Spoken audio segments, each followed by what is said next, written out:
এখন পর্যন্ত আমরা আইসিসির কোনো রিপ্লাই পাইনি অফিসিয়ালি। আর ভার্বাল কথা বলে লাভ নেই। আর আমরা সিদ্ধান্ত নিয়েছি আমরা ইন্ডিয়ায় খেলতে যাব না আমাদের সিকিউরিটি রিজনে। কারণ এখানে আমাদের মিডিয়া, আমাদের সাপোর্টার্স, আমাদের অর্গানাইজার্স এবং তাদের ফ্যামিলি আছে। তাদের বড় একজন প্লেয়ারের সিকিউরিটি এত সমস্যা হলে এত লোকের সিকিউরিটি কীভাবে দিব আমরা? আর ওখানে যদি কোনো স্যাবোটাজ হয়ে যায় সেটা দায়িত্ব কারা নেবে?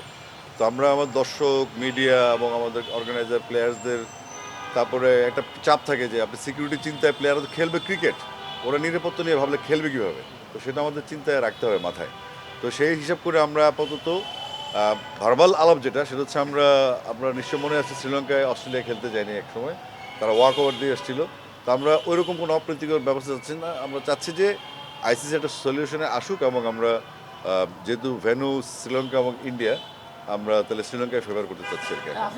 এটা তো আমরা সিদ্ধান্ত দিয়ে দিয়েছি যে আমরা যাচ্ছি না। আর এখন আর ওই রাস্তাটা আসলে খোলা নেই, কারণ হচ্ছে আমরা যেটা হয়েছে আমাদের মুস্তাফিজ ইস্যুতে এবং পরবর্তী যেই আমাদের প্লেয়ারদের নিরাপত্তা যেগুলো বললাম এতক্ষণ, সেগুলোর ইস্যুতে আসলে আমরা এখন পর্যন্ত নেগেটিভই আছি। ইন্ডিয়াতে খেলার জন্য বা শ্রীলঙ্কা খেলার জন্য আমরা প্রস্তুত আছি। তো সেক্ষেত্রে যে উদ্ভূত পরিস্থিতি হবে যদি আমাদের ইন্ডিয়াতে খেলতে, তাহলে হয়তো আমরা ওয়াক ওভারের দিকে। এটা তো আমরা ইমেল করেছি, ওনারা হয়তো যাচাই বাছাই করছেন বা ভাবছেন, নিশ্চয়ই তারা ইমেল করবেন। প্রথমত আমরা সুরক্ষা নিশ্চিত করতে যাচ্ছি আমাদের প্লেয়ারদের।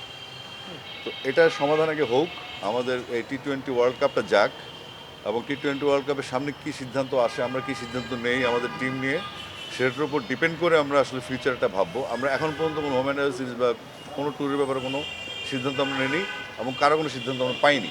তো সুতরাং আমরা অপেক্ষা করছি আইসিসির ইমেলের জন্য, সেটার উপর আসলে অনেক কিছু নির্ভর করবে। আজকে কোনো মিটিং হয়েছিল কিনা বা আইসিসির সাথে আজকে যতটুকু জানি যে একটা মিটিং হওয়ার কথা ছিল। ইনফ্যাক্ট আমরা এখন আজকে যেগুলো নিয়ে আলাপ করেছি সেটা হচ্ছে আমাদের অনূর্ধ্ব 16, যেটা 12 তারিখ থেকে শুরু হবে প্রায় 17-18টা ভেন্যুতে। আর 18টা জোনাল রাউন্ড শেষ হয়েছে, সেটার ফাইনাল রাউন্ড শুরু হবে 21 তারিখ থেকে, মার্চের 5 তারিখ পর্যন্ত চলবে কক্সবাজারে, আর চিটাগাংয়ে চলবে 21 তারিখ থেকে 5 ফেব্রুয়ারি পর্যন্ত।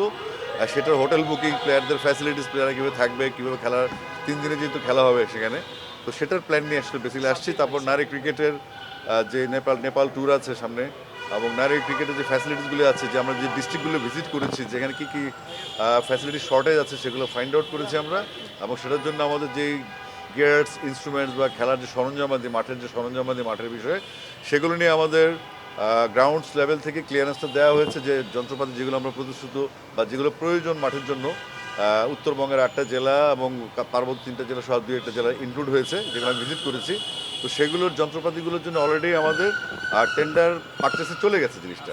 তো আশা করছি টেন্ডার পারচেস জন্য সময় নেই, তারপর আমরা গিয়ার্সগুলো দিতে পারবো। এবং প্লেয়াররা যাদের আপনারা যেটা বলছেন, মানে আপনার একের ইংরেজিরা, সেটা হচ্ছে ন্যাশনাল টিমের আগে যে পাইপলাইনটা, এই আপনি যেটা বলছিলেন একটু আগে, তো পাইপলাইনটার ইস্যুটা হচ্ছে আমরা যদি এই গ্রাউন্ড লেভেলের, তৃণমূল লেভেলে খেলাগুলি কন্ট্রোল করতে না পারি বা খেলাগুলো ভালো মতো না চালাতে পারি, তো সেটার জন্য আমরা সর্বোচ্চ চেষ্টা করছি যেন এই বাচ্চাগুলি খেলে এবং মাঝখানে যে গ্যাপটা থাকে আন্ডার-19 পরে যারা ডমিনেট করার পরবর্তীতে, তাদের মাঝখানে কোনো খেলা থাকে না।